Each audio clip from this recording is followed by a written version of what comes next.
Welcome to the lecture series of operating system.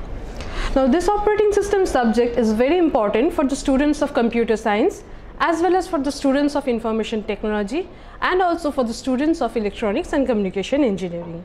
We are very much familiar about different operating systems. As far as it concerned, we are familiar with Windows operating system and we are establishing this operating system in our laptops and in our desktops. We are also familiar about these open source operating systems like Linux and Ubuntu. They are also installed in desktops and also in laptops. This iOS operating system has been introduced by Apple and Mac iOS X is installed in the MacBooks introduced by Apple, and iOS is the operating system for iPhones. And this is the symbol for Android operating system. We the people who are using the mobile phones, this Android operating system is installed there. So these are the different examples of operating systems. Now, before going to the detail of these two lines, what is an operating system and how it is acting as an intermediary between the computer hardware and computer users, I want to introduce one figure.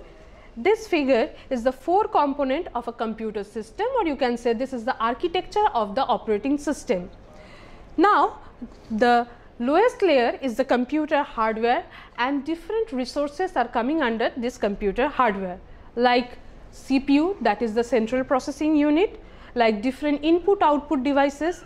Examples of different input devices are like the keyboard, the microphone, etc., and different output devices are like monitor, like speaker, like printer, etc., and memory is also under this computer hardware.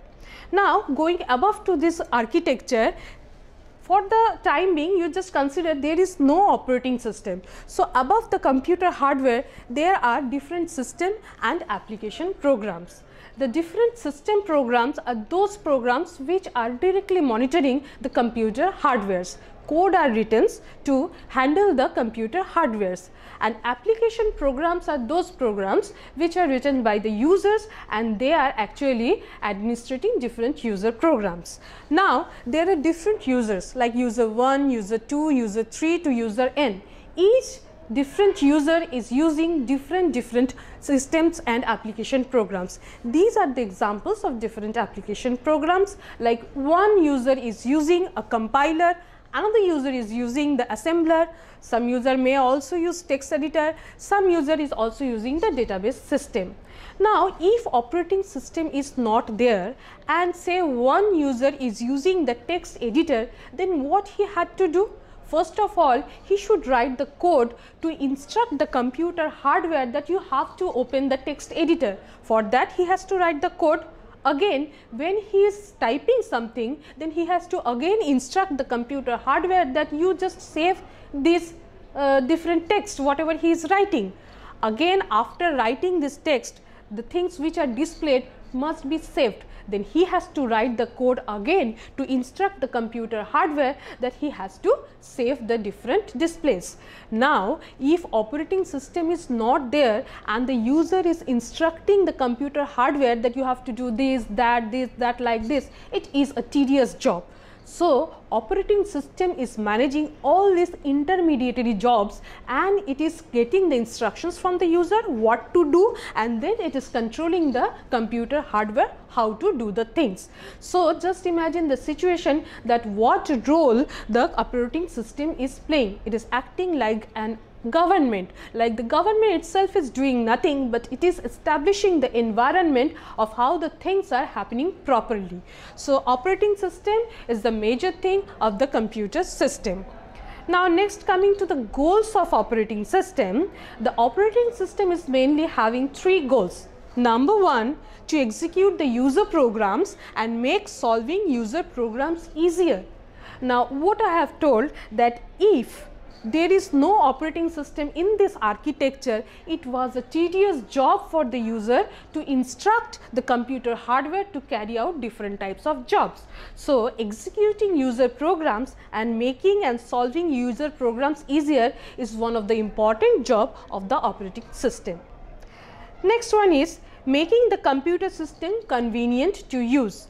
Now you will see that computer's operating system is acting as a resource allocator. Different types of resources are there, like I have told you, central processing unit or CPU, different input output devices, as well as memory.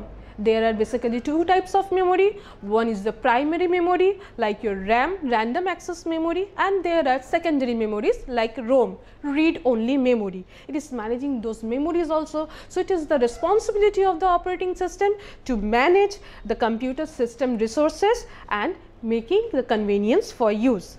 Third one is the use of computer hardware in an efficient manner. So though there are different users and they are using different types of application programs, it is the responsibility of the operating system to efficiently mannerize the things so that the things are handled very easily. Now lastly, if you want to define what is an operating system, then we can say that operating system is a resource allocator. As a resource allocator, it manages all resources, decides between the conflicting requests for efficient and fair resource use, and operating system can also be viewed as one control program.